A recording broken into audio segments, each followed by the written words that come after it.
عید الاضحیٰ قربانی۔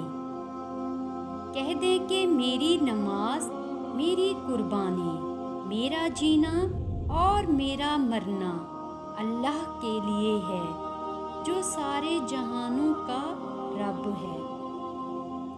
ہر سال مسلمان عالم کروڑوں جانوروں کی قربانی کر کے جاں نثاری کے اس بے نظیر واقعے کی یاد تازہ کرتے ہیں جو آج سے تقریباً 5,500 سال قبل عرب کی سرزمین میں اللہ کے گھر کے پاس پیش آیا تھا۔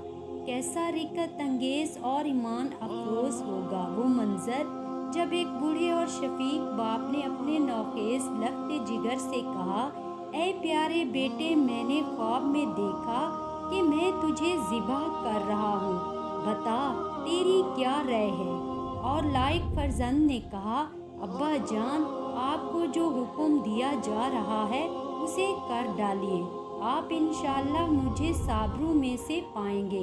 اور پھر اخلاص و وفا کے سپیکر نے خوشی خوشی اپنی معصوم گردن زمین پر اس لیے ڈال دی کہ اللہ کی رضا اور حکم کی تعمیل کے لیے اس پر چھری پھیر دی جائے۔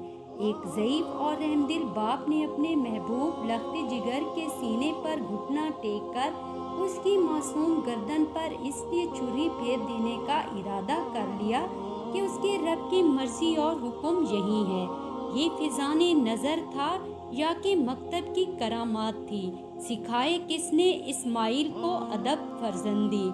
اطاعت و فرما برداری کا یہ بے نظیر منظر دیکھ کر رحمت خداوندی جوش میں آ گئی کہ اے ابراہیم، بس تم نے اپنا خواب سچ کر دکھایا، ہم وفادار بندوں کو ایسی ہی جزا دیتے ہیں۔